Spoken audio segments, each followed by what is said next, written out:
You're listening to an Airwave Media Podcast. Welcome to From Beneath the Hollywood Sign. If you love old movies, Hollywood history, or the golden age of filmmaking, you've come to the right place. This is the podcast that talks about amazing stories of Tinseltown from another era and fascinating conversations with writer-producer Steve Cubine and actress-writer Nan McNamara. So, Steve, did Ava Gardner and Howard Hughes have a good relationship? Well, they did until he dislocated her jaw. What? Well, don't worry. She hit him back with an ashtray. From Beneath the Hollywood Sign is the gin joint for you. Hello, before the episode, we just wanted to drop in and say we have merch finally available. We're at tpublic.com. So if you'd like to check out all of our different merch that is continually being updated, you can go to trivialitypodcast.com, click merchandise, or go to tpublic.com and type in Triviality Podcast, or there's an even easier way, Ken. Google it. Google it. Yeah, that's right. And we have our classic logo and some crazy stuff that Neal came up with, featuring some inside jokes from the show. So we hope you like the merch and let us know your ideas as well. Yep, and thank you all for your support, and we hope you enjoy our new merchandise. On to the show. Recorded in Chicago, Illinois, with your hosts, Ken, Matt, Neal, and Jeff. This is Triviality.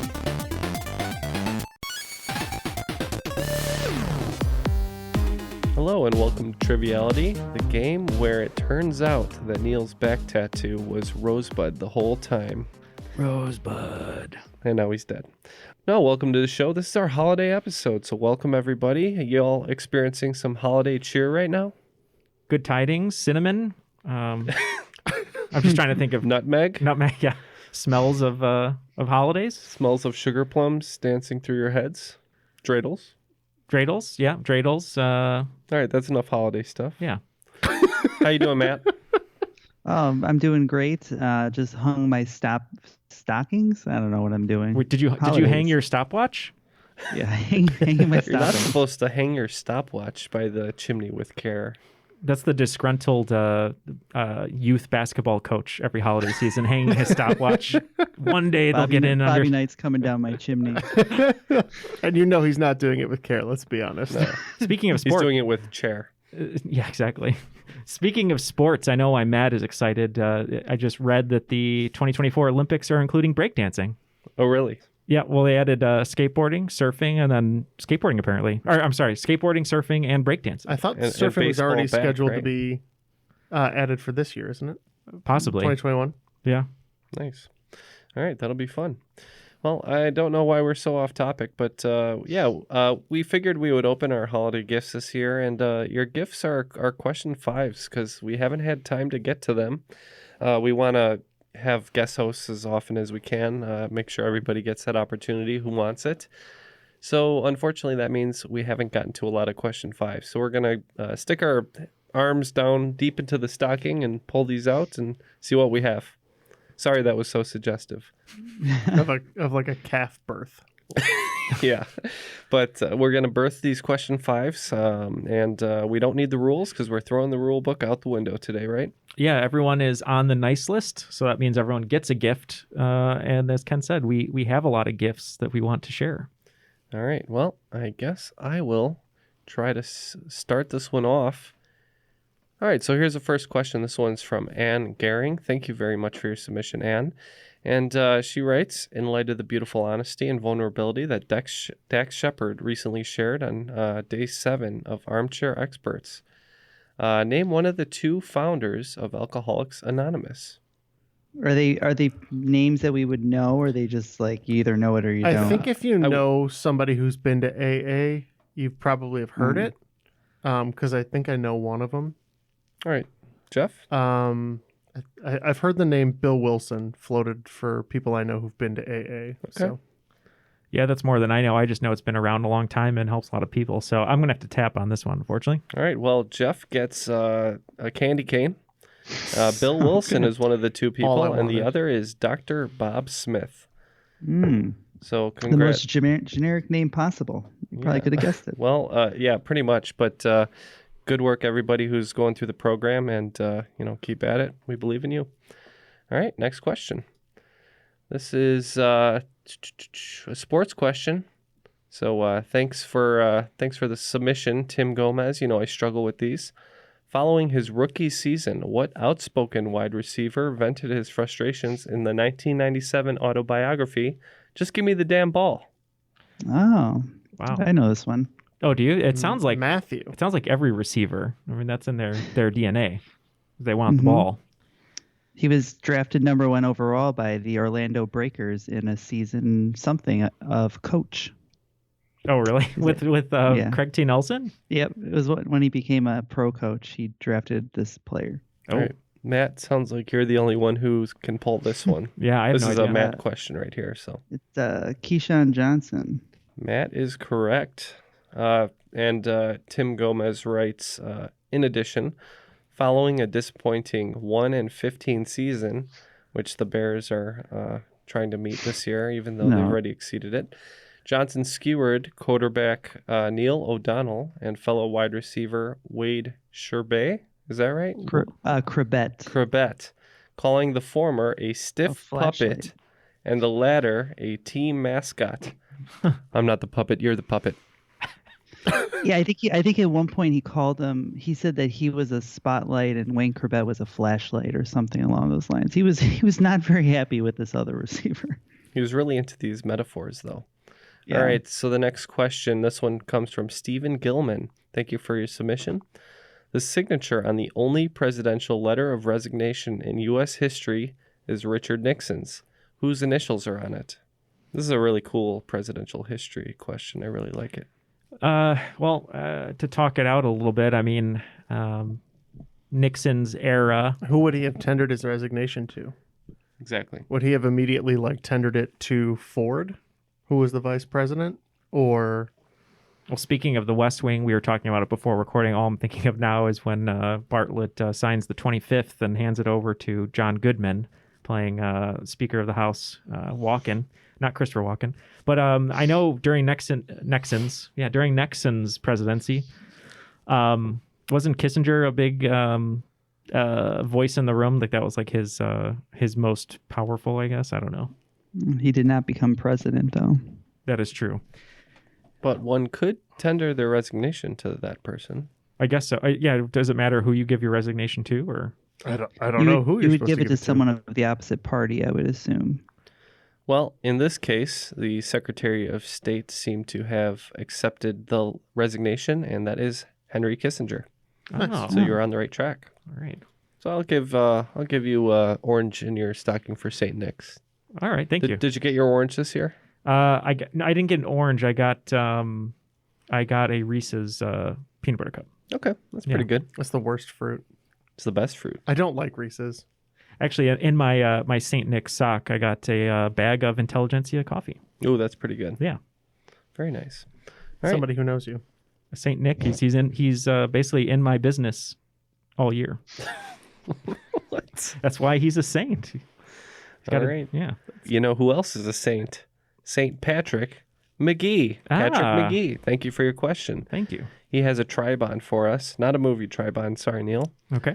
What word can be a military rank, a member of a 70s musical group, and an early home computer? So It's military. probably one of the village people, right? It's possible. I mean, I'm just thinking of military ranks just to keep it simple. You got private, lieutenant, colonel, Construction worker. Captain, like Captain and Neal. Oh, Captain Neal. Yeah. Was there a captain? You're missing the home computer. What about so we had the Apple II, that's not anything. Yeah. Um Okay, so let's see. Maybe we should go old school because I mean captain, lieutenant, colonel, and all that stuff. Is there an older type of military? Think about Pirates of the Caribbean. Pirates of the Caribbean. 70s musical group. What was the name of that group that it was like a boy band? Lionel Richie was in it. So I think this was the Commodore. That's it. That's it. Commodore 64 or something like that. There you go, guys. Got it. The Commodore. Thank you again, Patrick McGee, for that great question. Okay. So now we're going to move on to a question from Scott Walker. The question is, Sagar, Obvara, and Raku are alternative methods of finishing what craft? Sorry, I kind of butchered that one. Cigar, Obvara, and Raku are alternative methods of finishing what craft? Well, I do have a Raku in the living room, but I pronounce it Roku. It's Japanese for 6. Roku is 6, yeah. Finishing what craft? Oh, finishing. Basket weaving? I don't. How It's do you like the finish last a basket step weave? of the process, I guess. Finishing a crochet. Asking additional questions to me is in vain. You have to address your questions to Scott Walker.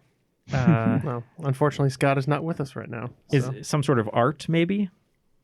A finishing process, or like a painting? Like a painting, or maybe like building a table, or like... You're on the right track. I think I know kind enough of. about building tables to What know about Raku. So to help Jeff with this question, maybe Neal can kind of stand behind him. We can have our own ghost moment, is what you're saying? Yeah, that's what I'm saying. Pottery? That's right. There you go. Pottery. Ken was trying to throw us for a loop. All right. So we're going to move on. This one's from Lucas McGraw. And the category, he's happy to tell us, is video games. One that we all enjoy here. Yes. And the question is, Juno star Elliot Page went into the video game industry when he portrayed Jodie Holmes in what 2013 interactive story game released exclusively on PlayStation in 2013? I played the remaster last year, I think. Yeah. Did you? This one I did not love. Yeah, there was a part that I couldn't beat, so I gave up. It was really, really hard. But I liked very much the game that the company released prior to this game. I'm not too certain. It sounds like Matt knows it. The only storyline game I can think of was one my brother played called like Heavy Rain, but I don't know. So Heavy Rain is the one before this one. Oh, okay. So you're on the right track. So you'll know because your brother always says, "Do what you can, Jody," in Willem Dafoe's voice. Oh. So this is the game he's referring to. Oh, okay. Yeah, I don't know. Jeff? I'm not familiar with this one. I do know Heavy Rain, but... Okay, Matt, what is it? This one's The Last of Us, right? No, that character just what is looks it? like Elliot Page. But the game in question is Beyond Two Souls. Oh. Beyond Two Souls. Right. So I know The Last of Us actually is getting a lot of press now because Craig Mazin, who did Chernobyl, he's writing the film adaptation of The Last of Us. I'm actually looking forward to that one. A lot of these video game movies don't come out so great, but... Yeah, like Max Payne. For when I saw that in the theater with my brother. That was rough. Mark Wait, 'cause Wahlberg. now I That's one with remember Wahlberg, yeah. Elliot Page was going to file a lawsuit saying that they were using his likeness for the game, right? Didn't something like that happen? Yeah, I think that might have happened or something like that. Because it was clearly modeled after that person. Yes, yes. Interesting. All right, moving on to the next question here. This is from Scott Moffat. He gave me a couple sports questions here, so let me just let's do this. Let's do this one because this is a sports question I think non-sports people can get. According to legend, what Hall of Fame third baseman once drank 70 beers on a cross-country flight? There is an episode of It's Always Sunny that references this very thing, so I happen to know it. Oh, you do? Okay. Yeah. If Matt, do you know this one? Can you give me a hint? Maybe I can figure it out. I don't know this one. Jeff, can you give any hints? It's a very swampy last name. Oh God. Let me ask you this then. Shrek. Does he have a huge mustache? He does have a huge mustache. Okay, I'm going to go with Wade Boggs. Yes, it is Wade Boggs. Yes, you guys are right. Wade Boggs looks like what a video game baseball player should look like. I guess evidently he drank 70 beers and then pitched the game. Like, didn't even bat an eye. No pun intended. It's amazing because he doesn't pitch. Yeah, I was going to say, no, you're thinking of the New York Yankees pitcher that was out all night with Jimmy Fallon. Yes. And I can't remember his name That right was now. David Wells. David Wells. David Wells, yeah. Okay, so here's my last submission. This one's from Peter Wen. I'm going to flip it a little bit, so I'm not going to give it exactly as written. So he gave me a question about Shawshank Redemption and the author of the original source material, which we all know, Stephen King. Mm-hmm. So I'm going to change the question a little bit. What famous person is in the original title of Stephen King's story? I know this one. That goes blank and the Shawshank Redemption. I know this one because the movie references this person in a very famous cinematic scene. So I will refrain. I don't know this one. I do love the Shawshank Have you Redemption. seen the film? Yes, several times. It's a really good one. Okay, so One of my- what celebrity is referenced in this movie? Nothing? No. Okay. Neil? So Andy Dufresne in his cell has several different posters throughout, to show his progression as he's, chiseling out of jail. Yeah. So it's not Raquel Welch, who is the one, Attack of the Fifth Woman, I believe, that the warden rips off. It's not Marilyn Monroe, but it's Rita Hayworth, who, if you remember in the scene when they're watching the movie, him and Red are watching, and she does the famous sort of hair flip from Gilda. Yeah. And that's what they're watching, yeah. Yes, Rita Hayworth. And thank you, Peter, for that question. And thank you all for the questions. I'm sorry I couldn't get to all of them, but I tried to be as fair as I could with selecting these questions.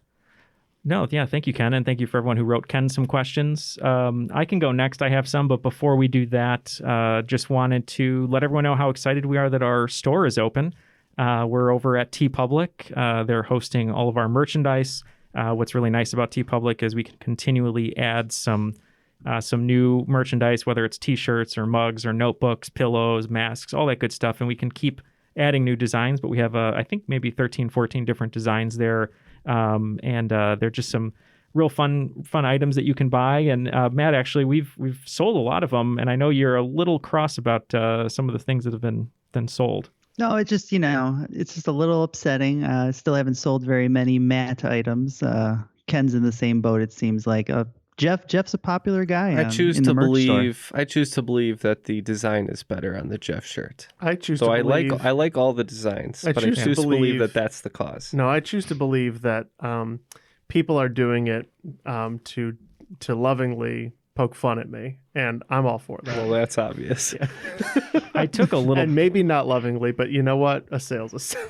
Matt came up with a great idea that I did a design for, which is taken a little bit from Jeff's book, and I did the never-ending Neal story, which obviously is referencing the never-ending story, but I took a note from Jeff's book, which is a little bit of a downer, and I put Artax the horse drowning in the mud on that. Wow. Yeah. Well, he comes back at the end. Yeah, he does. That's true. Everybody always talks about the horse dying in never-ending story. He's only in it for like 8 seconds. Like 8 seconds. Yeah. You know what's funny? They had this is Artax the horse, and then he's gone. I love he's only in it for like 8 seconds, like you said, but they had to train him for months and months just to be okay with getting submerged in mud. Well, he did not look okay. He did not. I'm sure that horse was traumatized. If you ever want to find something really interesting about filmmaking, look and research about how they train horses, because like a movie like Last Samurai that had hundreds of horses, each horse was trained for months to do one thing, whether it was fall down, pretend to die, flip, and that's all they do. What about accidentally kick a man in the crotch? Oh, that happens too. That can be done easily. Because that happened on accident, and that was from a cutscene. Yeah. But speaking of TeePublic, feel free to go to trivialitypodcast.com, click on merchandise, or you can just go to TeePublic, type in Triviality Podcasts. And if you have any ideas for designs, send them in. Maybe we can make them happen. And if you even want to, give us a design, or maybe we can have some sort of drive where everyone kind of submits a design, and we'll pick maybe the audience voted one, and we'll put it on a shirt or something.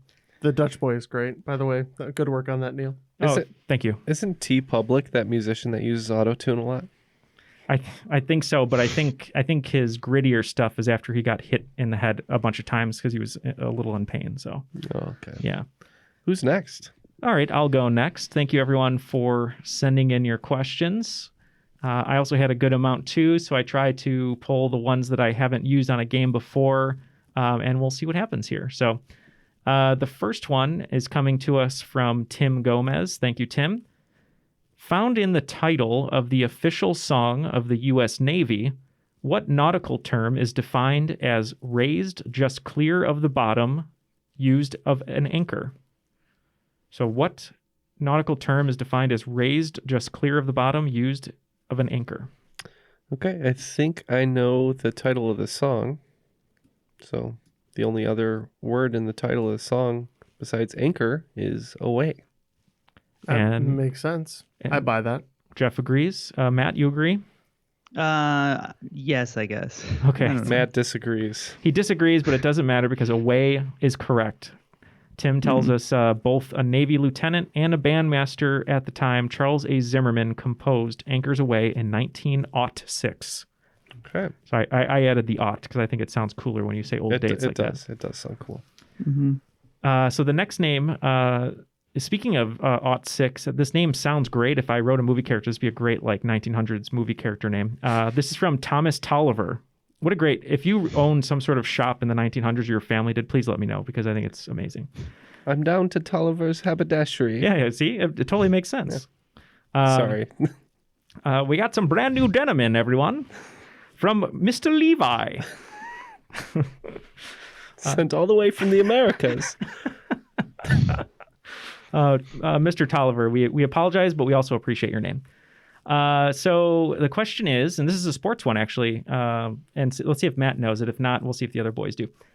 Who is the last NBA player to win back-to-back, or 3 in a row, regular season MVP awards? And I do have a hint, but I think the hint will give it away. So who is the last person to win back-to-back regular season MVP awards? I'm out. All right, Ken is out. Matt, why don't you talk this one out a little? Do you have any ideas? I mean, I don't think it was Shaq. I feel like it should have been Shaq. But if I don't know if he won 99, 2000, and 2001. Well, in but 2001, he was kind of phoning it in because he was doing genie movies, right? Yeah. That was before. Yeah. Plus his career after that was a little icy and a little hot, if you know what I mean. Sadly, I always know what you mean. Yeah, is it Shaq or no? It is not Shaq. I will give you a hint, Matt, and let's see if you can figure it out. Let's see. How about... actually, I'll go with Mr. Tolliver's his clue here. He did this whole MVP season reassuring people that white men can't jump. And he had a great mustache. Wade Boggs. No, was it Larry Bird? It was Lawrence Bird. Larry Legend? Larry Bird. Yep, Larry Bird. If you ever get a chance, look up some of his trash talking. I had no idea how big of a trash talker he was. But as Bill Murray says in Space Jam, Matt's favorite movie, Larry Bird isn't white, Larry's clear. I love that Matt hates the Space Jam stuff, but we're just going to keep mentioning it now until the LeBron James one is released. We're going to go from Larry Clear to Crystal Clear because the next question comes to us from Crystal Throckmorton. All right, the title of this question is Gather Around, Let's Play. I do want to preface that Crystal gave us some extra information in the email, which was really great. And we don't have a lot of questions about Oklahoma, so I'm just going to preface this by saying that the answer has to do with... No, just the state, okay. Oklahoma. And here's the question. In September 2018, Phase 1 of the largest privately funded public park opened along the banks of the Arkansas River. Philanthropist George Kaiser spearheaded this $465 million project. Not only did he primarily fund the park, he has set aside resources to upkeep the park for 99 years, which is pretty crazy. Of the numerous awards received, this beautiful place on Riverside Drive recently received an international award from the Urban Landscape Institute's Global Award of Excellence. Can you name this park? No. What do I know about Riverside Drive? Doc Brown lived on Riverside Drive in Back to the Future. Yeah, I have no idea. I'm sorry. But I do know that Mr. Kaiser funded the entire park with Kaiser rolls. He had one Kaiser roll stand for $5 a piece, and he fundraised $465 million. And then as soon as everyone figured out his name, he was gone. Yeah, he was a saint, like Saint Nick. So the answer is Gathering Place, or also known as The Gathering Place. Kaiser's Gathering Place. Yeah, it should be Kaiser's Gathering Place. You're right. Throw the name on there. Sorry, nobody caught your Kaiser Sose. That's fine. Well, it was so smooth that we didn't notice what he did because he was under the radar. Yeah. All right, Jeff's gonna fix his limp on the way out of the door today. Just don't break any coffee mugs on the floor here in the studio. All right, the next question is coming to us from Stephen Gilman. Thank you very much for the question. This one is a little bit more fun, a little more movie related. I think you guys will be able to get this. The Will Ferrell movie Talladega Nights, The Ballad of Ricky Bobby, opens with a title card that misattributes the following quote to what historical person? And the quote is, "America is all about speed. Hot, nasty, badass speed." I'm So going to say Abraham Lincoln. Just as I a would- guess. that was going to be my guess too. That's really funny. I like it. I don't know if it's right. I've never seen the movie, sadly, but Or you know what? It would be a good FDR one. yeah, you're right, because of the wheelchair. Yeah. He souped it up. Thank you for explaining that. What Ken is saying though is, of the 272 words that the Gettysburg Address contained and changed the course of American history, some of them were hot, nasty, badass speed. I think so. Okay, I think It's- he that's said what we was were. going on 7 years ago. I think Abe Lincoln said we're going to defeat the Confederacy with hot, nasty speed. that is very presidential. It is not Abraham Lincoln. I will say though, it was someone involved in the White House in some capacity. That narrows it down. Yes, Eleanor Roosevelt. it is Eleanor Roosevelt. Is it? It is. Nice. Yep. Oh. The next question comes to us from Kaplan Adcox. So thank you, Kaplan. Another great name. All these names are great for these question fives. Thank you, everyone. All right. Thank you, everyone, for your great names. Thank you for having names that are great. I mean, we already said we love Thomas Tolliver, Tolliver's haberdashery, and in walks Kaplan Adcox, really wanting that denim. Let's not forget Crystal Throckmorton. Crystal Throckmorton's a great name as well. That'd be All a great these names are great. Crystal. You're you right. should. You're right. Aren't they? I'm sorry for criticizing you for calling out the great names because they're all great. I love them. Yeah. I mean, Crystal. That'd be a great name for office. Crystal Throckmorton for Senate or something. Okay. So Kaplan Adcox. Sure, they collaborated with Elton John in Save Rock and Roll, but what band performed a cover of Saturday Night's All Right for Fighting for the deluxe edition of Goodbye Yellow Brick Road? No, I have no idea, actually. You have no What idea. was the first part of the question? I missed it. It was, sure, they collaborated with Elton John in Save Rock and Roll. Was it Fall Out Boy? It is one of our favorites. It is Fall Out Boy. No way. Yeah. Yeah, Goodbye Save, Yellow Brick Save Rock and Road. Roll is a good album. Is that a Fall Out Boy album? Yeah, it has the Phoenix on it. Oh, yes. Okay. You know what? I feel bad. I love Fall Out Boy, but I kind of stopped listening to all the albums after Fully Ado. So, You're missing out. After they started to suck worse. yeah. Okay. Yeah. Because I was telling Colleen the other day, Maroon 5 was on, and I used to listen to Maroon 5 in college quite a bit, like their first album. But after they were, I forget the name of the band with the flowers, but Casey's Flowers or something. So I used to listen to that album all the time. And then their drummer, I think, had some sort of condition. He couldn't drum anymore. They did their next album that was a little bit more pop. And then right after that, it was just all top 100 Billboard pop music. All right. So we got 3 more questions here. The first of the last 3 from Michael Newman. The ridges of a chef's hat or toque represent what? I know this one. Go for it, Jeff. I believe there is 100 of them for the 100 different ways to prepare an egg. That is correct. Number of the ways to cook an egg. And what was the thing from And Ren I know 2 of them. Ren and Stimpy, wasn't it? I used to say that when I was in grammar school, and I got in trouble. It was I like, could teach your grandma to suck eggs. that's it, right? Yeah. I'd be like, yeah, go tell your I'll grandma teach you to be happy. happy, joy. Yeah, classic. Another one here from Michael Newman, actually, since Jeff got that so quickly.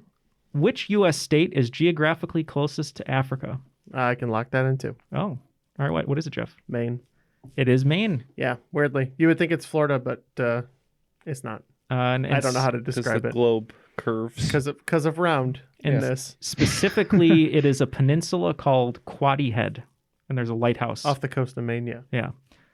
All right. Let's see. Penultimate question here from Jared Seal. What familial sounding component of many electronics, including computers, is the home of many of its important subsystems? Is that the motherboard? That is the motherboard. Who sings that song? Mother. Yeah, who is that? Danzig. Danzig. Okay. Wolf All Mother. right. No, I don't think it was about a motherboard, though. It wasn't? I don't think so. He wasn't like a computer guy.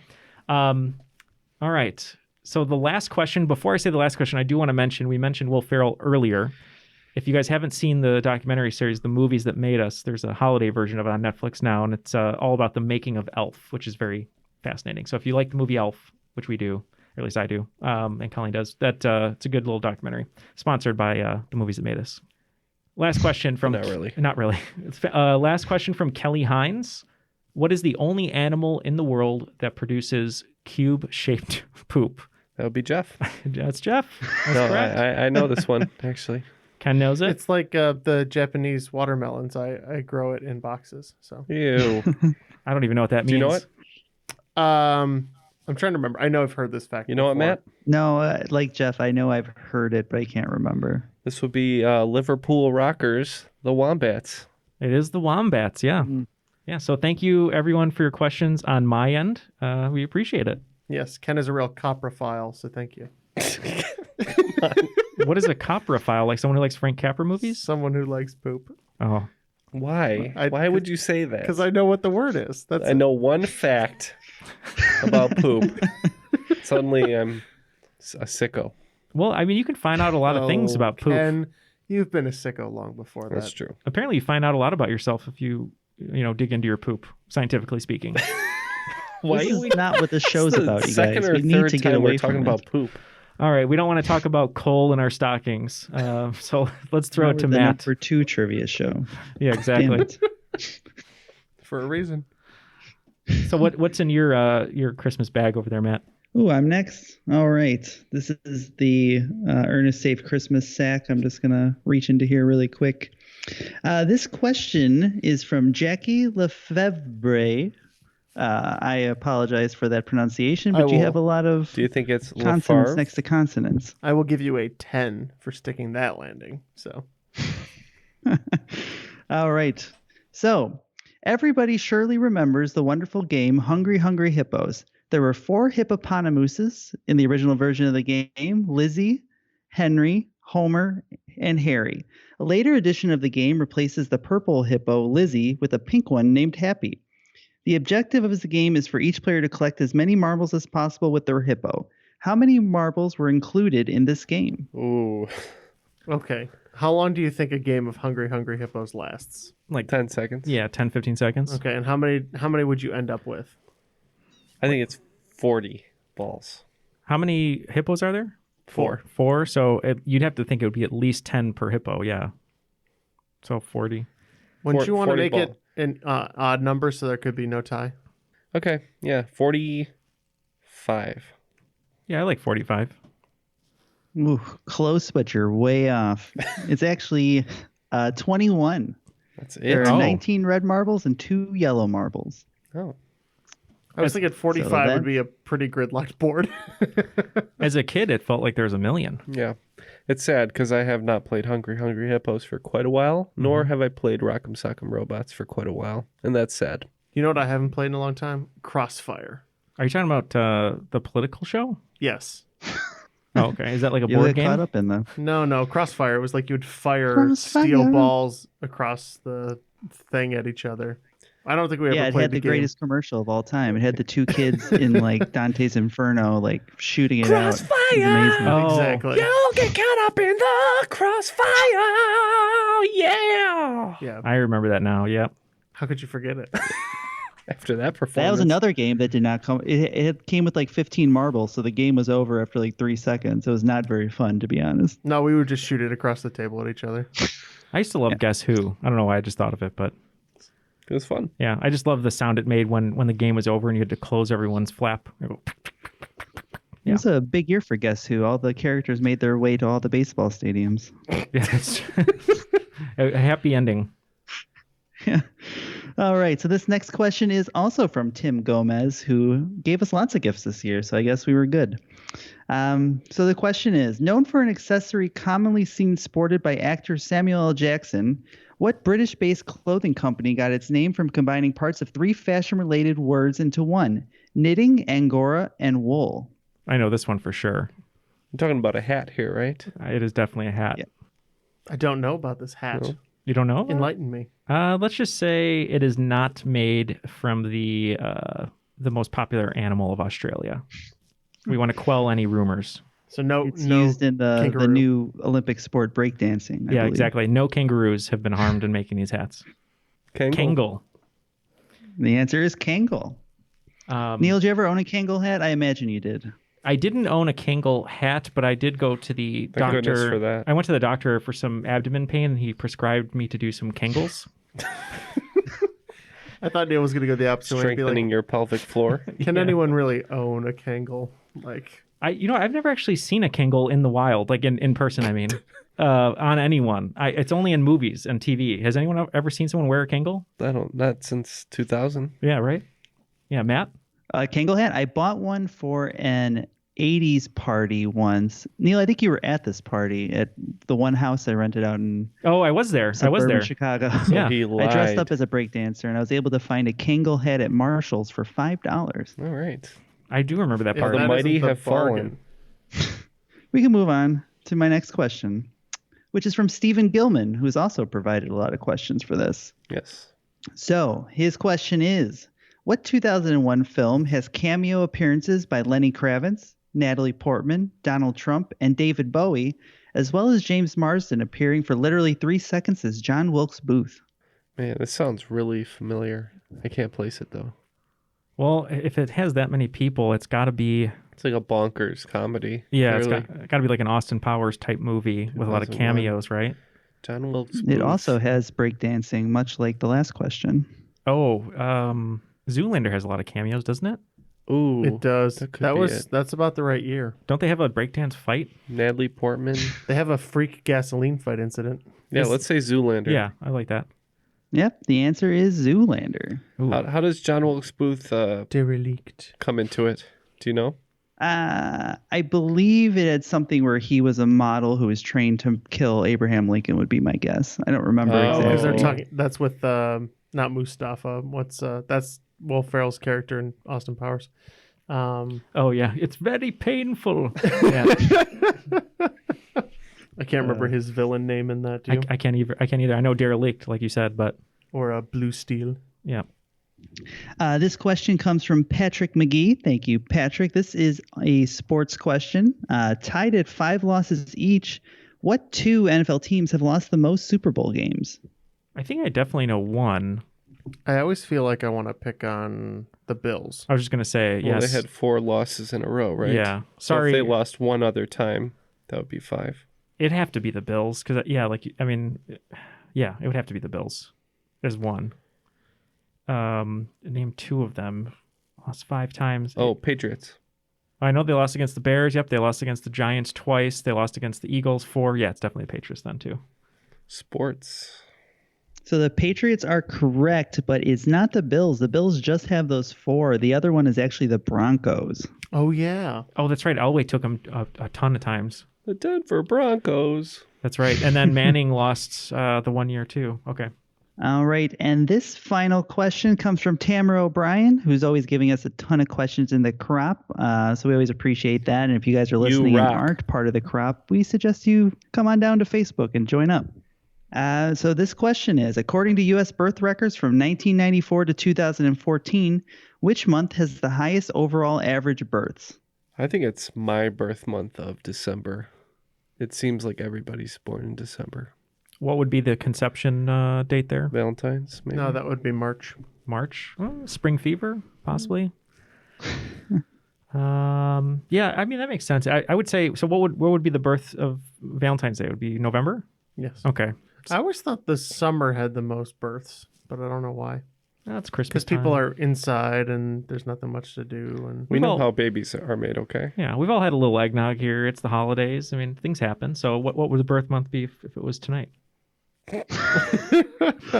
it would be What September. if babies were being made during this podcast? It would be September. So Ken says November. Jeff is thinking. Well, I say December. Oh, you say December. So Jeff's thinking Due November. to my own bias. No, I was thinking it was like June or July, but that might also be my own bias. I'll go with Ken. I'll say November as well. I say December. Or December. Sorry.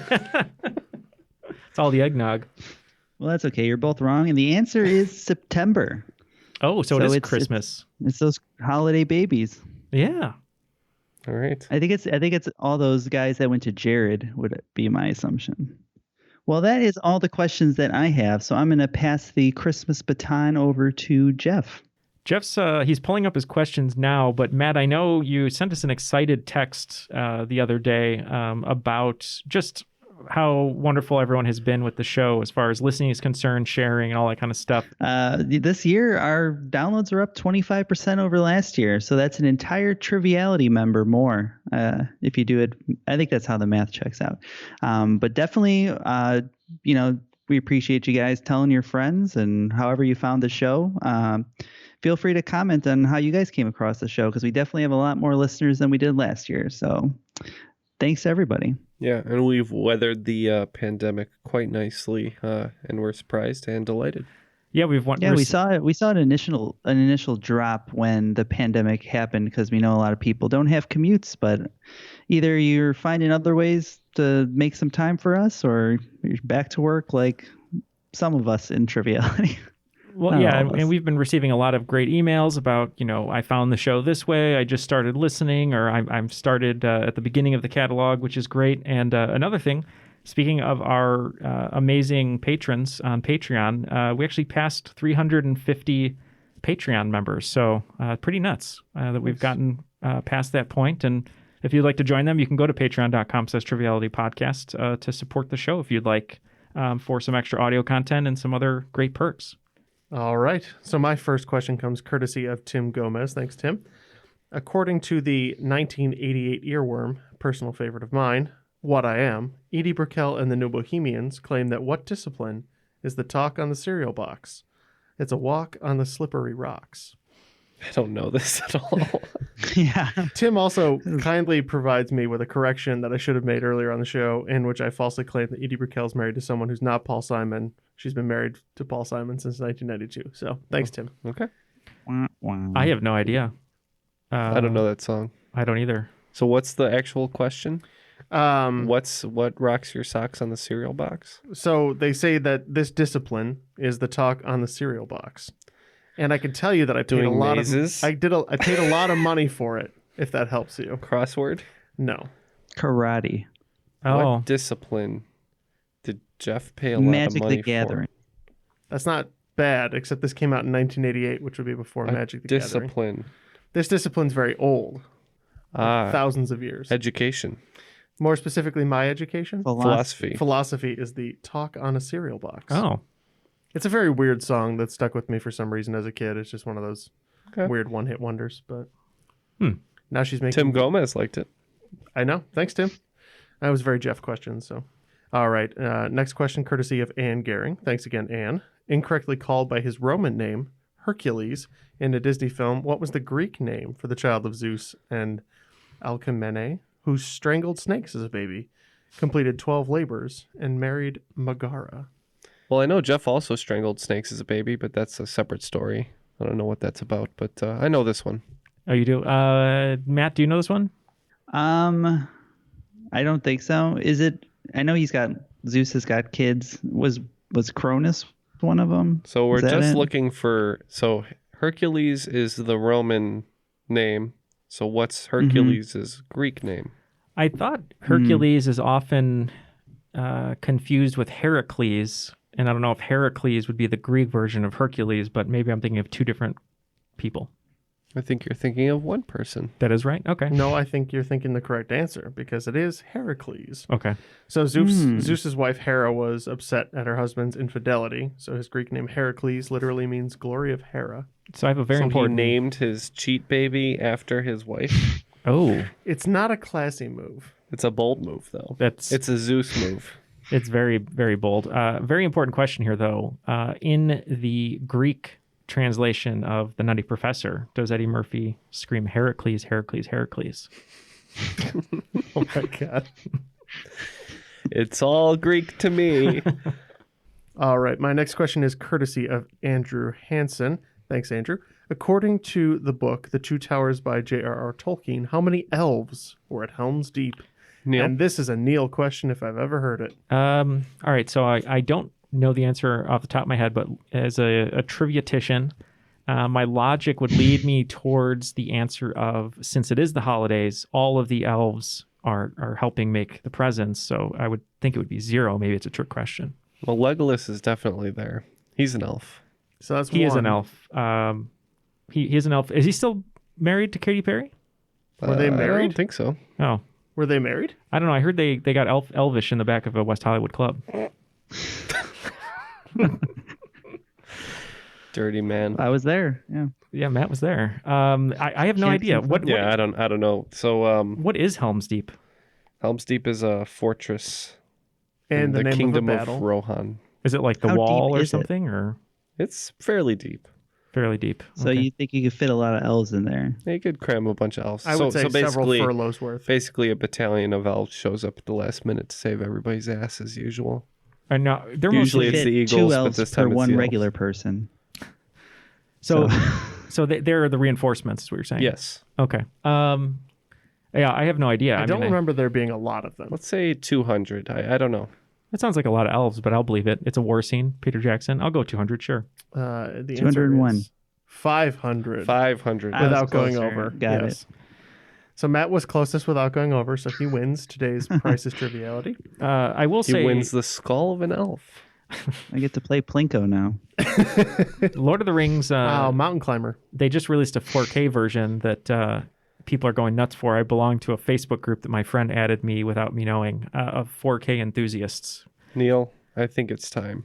Well, no, that's the thing I was going to say is everyone is saying how unbelievable the 4K discs for Lord of the Rings look. So I think it might be the perfect time after the new year to finally watch them, but in 4K. Let's do a movie exchange, Neal. You can show me something, and I'll show you mine. Have you ever heard of? Have you ever heard of the movie called? Because that's coming in 4K as well. No, nobody needs to see that in 4K. Oh, no. I'll do a share and watch with you. Then we'll swap. Okay. All right, next question. Stephen Gilman provided me a few, so thank you, Stephen. There's an obligatory Neal Spielberg question in here. Nielsberg. The old Nielsberg. I'm like the iceberg of the Titanic. I just give you enough, but then once you get near me, it's just a lot more than you bargained for. So It's just the tip of the Nielsberg. pretty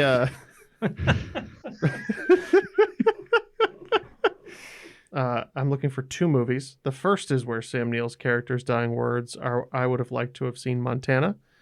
And the second is where the character first appears in Montana. Okay. All right. So first appearing in Montana is when he tries to pretend slice a kid's stomach with a raptor claw, which would be Jurassic Park, I would think. Okay. I would have liked to see Montana. Sounds really, really familiar to me. I think it's a movie I just watched like maybe a month or two ago. I hope so. I might be confusing it with Peaky Blinders because I've been watching that too. So I can't pull it. What is it? I would have liked to see Montana. If you say it with a Russian accent. What is it? I'm still lost. Well, I know you haven't seen it recently. No, I because of your have. hatred for boat movies. It's The Hunt for Red October. Oh, yeah, that's right. It's Captain Vasily Borodin. I did watch that this year. Did you really? Yeah, with the boys Oh, I forgot he was in that. before pandemic. That's a young Sam. Pre-pandemic. That's a young Sam Neill in there. All right. Second question from Steven is a video game question, one of our favorites. Okay. The Mario Universe character Waluigi. I was waiting for Ken to go, "Wop!" That I knew someone would. Thank you, Matt. Has what capital Greek letter on his hat? Heracles. I believe that is an L upside down, so it's a lambda. No, You're right. It is an L upside down. lambda is the Half-Life symbol. That is also correct. Oh, What's the L upside down? the L upside down is... You're into Greek life. Yeah, I was for a little bit. Figured you guys could work together on this. Let me think. So across the street from me was Gamma Phi Beta sorority from my dorm, and I think it might be. Let me think. Gamma Phi. Phi is no. Beta. It's not Gamma. You said right? It might be Gamma. Yeah. All right, we'll say gamma. And the correct answer is Gamma. All right. Well done, Neal. I'm just glad that it was right outside my window for the years I was at that dorm because it actually helped for a question in the future. I've got two more questions that we'll do. First one is from Keandre Burrell, so thank you. The question here is, B. Arthur, before starring in the hit Golden Girls, also starred in her own TV show, Maude. That show was a spin-off of what family show whose song is sampled on a famous cartoon? All in the Family? Oh, I guess. Yeah, because that's Family Guy's the spoof of that. I was going to say because I think that might be one of the shows that has the most spin-offs because it was All in the Family and then you had the Jeffersons. And then from the Jeffersons, you had a bunch of other shows as well. So yeah, that makes sense. All in the Family. That's our guess. And you guys are correct. It is All in the Family. Nice. Norman Lear, I think, was a producer or something on that. I think so. And I know he was involved in that. Yeah, and I think Good Times is one of those shows as well. It's a spin-off Factory. Yes, for sure. And Jeffersons, right? The Jeffersons, yeah. All right, and the last question is from Tristan Billings. Thank you, Tristan. I thought we'd bring it home with a very, happy holiday question. It's about the Godfather. Really, Jeff? You? It's about the Godfather. A movie I still haven't seen. You come to me on the day of the holiday podcast trying to ask a question about the Godfather. Yes, I am going to ask a Godfather question. So during the famous baptism by fire scene in The Godfather, Michael Corleone arranges that the 4 other heads of the major crime families be killed. Can you give me the name of one of the crime bosses killed first and last, and the assassin that killed them? So I'm looking for any one of the 4 pairings. Okay. I'm putting my fingers together in the Italian way to try to get some energy going. I'm trying to do my old Al Pacino, but it's not gonna help the young Michael Corleone. How about Sonny? Before he lost his GD mind. I think one of them might be Luca Brasi because he sleeps with the fishes. Okay. So Luca Brasi. Wouldn't you consider? Oh wait, maybe Michael shoots someone in the head. Is that one of the killing technically, or was that a cop that he shot? No, that's not from the scene though. No, it's not the scene. What he's talking about is the montage. Let's go with Luca Brasi. We only need one. Okay, Luca Brasi. All right. Your correct answers are Victor Strachey. Okay. Who was done in by Peter Clemenza. Okay. Mm-hmm. You have Carmine. Could you please put your fingers together? Of course. Read these. Of course I will. There we go. I know this really adds to the gusto. So we have Carmine Cuneo, killed by Willie Cici. That sounds right. Cici. Mm-hmm. Philip Tattaglia, killed by Rocco Lamponi. Oh, great name. And Emilio Barzini, killed by Al Neri. Okay. So we didn't get Luca we Brasi. botched it. Yeah. You whiffed. Maybe Luca Brasi was one of his guys that got killed. That's possible. I can't remember. It's a great movie. I haven't Who's seen Abe it. Vigoda? He's in everything. I don't know. He's an uncle probably. He's always an uncle. Okay. Well, that'll conclude the game for today. I guess it was a game, right? Yeah, it was more informal. It's sort of like a white elephant. Yeah. Yeah. Who won? Everybody did. Hopefully our listeners. Yeah. Not the listeners, that's for sure. Matt, I guess, it is the end of the year. It's almost the new year, going into 2021 and Old Lang Syne and all that, etc. Any words for the end of the year for the listeners? No, just, anxiously waiting this vaccine and hopefully getting back to living life at some point. Yeah, sounds good. And for the end of the year, I just really quick, I want to do some superlatives for you guys, like a yearbook. Oh, that sounds good. Yeah. All right. So for Neal, I want to be most likely to succeed. Oh, thank you. This was a hard year for everybody. Yeah. You powered through. You're still powering through. You're working hard. Trying. You got juggling a lot of balls right now. I am. You're going to keep pushing until you make it. Yeah, that's the goal. Thank you. Yeah, I'm going to try. I have some cool things to announce coming up pretty soon, which I'll announce on the show at some point that I think that was really nice and serious. Thank you. I also would like Jeff? to throw in best dressed for Neal. All right, best dressed too. Yeah, I mean, come on. Oh, Jeff, thank you. This sounds bad, but most improved. I'll take it. It's not that you started at a low point, but this year you got new job, promotion. That's right. You're in a great relationship. Yep. Good job, Jeff. My life has gotten decent. You're doing it. And Matt, of course, has best hair Oh, because he's grown his hair Matthew. back. Most improved hair. I would like to throw this out there real quick, but no matter what hairstyle you're rocking, Ken, bald is beautiful. Just want to say. I like my bald head. But if you're a man who wants his hair, Matthew is the inspiration story of 2020 because he is the comeback kid of hair growth right now, and I'm loving it. So keep those Instagram posts up because I'm very, very happy to see your new style. No, Matt, that was a little less serious, but seriously, great job starting your new life in LA and working hard every day. Yeah, I got a bedroom this year. Really exciting stuff. All right, that'll do it for the show. No, whoa.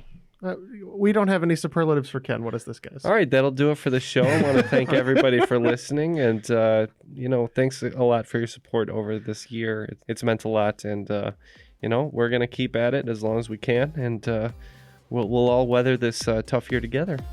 So thank you all for listening. For Neal, Jeff, Matt, and myself, that was Triviality.